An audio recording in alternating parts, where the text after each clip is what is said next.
दोस्तों, नशे की हालत में की गई निर्मम हत्या, हत्या या मानव वध पर भारतीय कानून के तहत कठोर दंड का प्रावधान है। इस पर मुख्य रूप से भारतीय दंड संहिता आईपीसी और आपराधिक प्रक्रिया संहिता सीआरपीसी के विभिन्न प्रावधान लागू होते हैं। जैसे कि लागू होने वाली प्रमुख धाराएं: भारतीय दंड संहिता आईपीसी 1860 धारा 302 मीन्स हत्या। यदि किसी व्यक्ति ने नशे की हालत में रहते हुए किसी की हत्या कर दी तो उस पर धारा 302 के तहत मुकदमा चलेगा। सजा: मृत्युदंड या आजीवन कारावास प्लस जुर्माना। धारा 304 गैर इरादतन हत्या: यदि साबित हो कि आरोपी ने जानबूझकर हत्या नहीं की बल्कि नशे में होने के कारण गलती से हत्या हो गई तो यह गैर इरादतन हत्या मानी जा सकती है।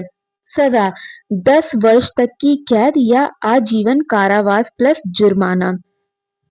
धारा 85 और 86 नशे में अपराध करने की जिम्मेदारी।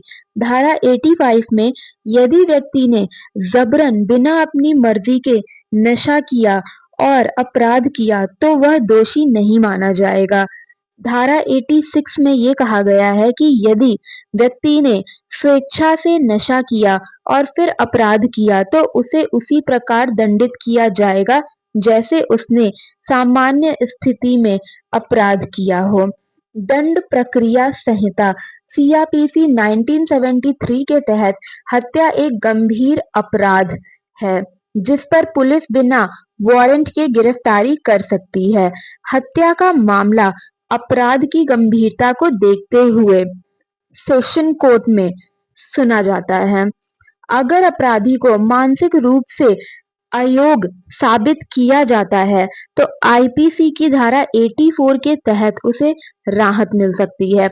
अगर कोई व्यक्ति नशे की हालत में हत्या करता है तो उसे सख्त सजा दी जाती है। अगर उसने स्वेच्छा से नशा किया और फिर हत्या की तो धारा 302 लागू होगी और उसे फांसी या उम्र कैद हो सकती है।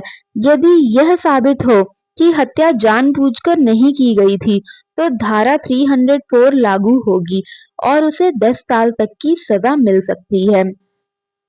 मेरठ उत्तर प्रदेश में एक हृदय विदारक घटना सामने आई है जिसमें मुस्कान रस्तोगी और साहिल शुक्ला पर मुस्कान के पति सौरभ राजपूत की निर्मम हत्या का आरोप है।